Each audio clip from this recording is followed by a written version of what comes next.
By the late 1960s, tensions within the Beatles had grown so intense that recording sessions could quickly spiral into conflict, even when the band members liked the material. Certain songs proved especially troublesome, as several members openly disliked them. Ringo Starr, usually the peacemaker of the group, later remembered one session that he described as particularly brutal and explained why it left him so frustrated. Even before the breakup, Paul McCartney's bandmates often clashed with him in the studio. George Harrison admitted that working on McCartney's compositions was sometimes an exhausting process. He recalled how Paul frequently pushed the band to perform what he saw as overly whimsical pieces, citing Maxwell's Silver Hammer as an example.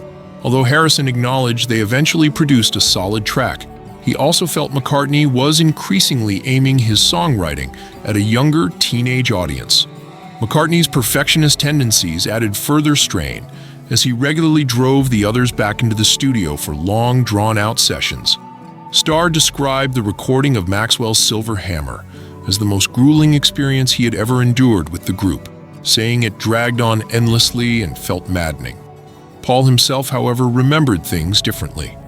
From his perspective, the recording only stretched across 3 days, far less than what his bandmates had suggested, and he considered the complaints overblown. John Lennon was absent for much of the recording process due to recovering from a car accident, but he still heard reports from Harrison and Starr. In his view, the track was typical of McCartney's style, and he believed Paul had pushed George and Ringo far too hard. Lennon even remarked that more money was spent on Maxwell's Silver Hammer than on any other track from the album, and he felt the result might have been stronger had he been able to record it himself. For McCartney, the song's inspiration came not from personal experience, but from his imagination.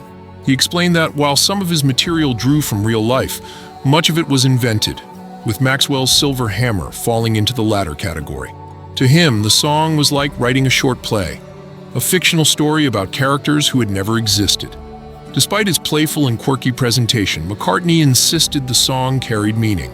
He saw it as a reflection of life's unpredictability, the idea that just when things seem to be going smoothly, something unexpected can crash down and disrupt everything.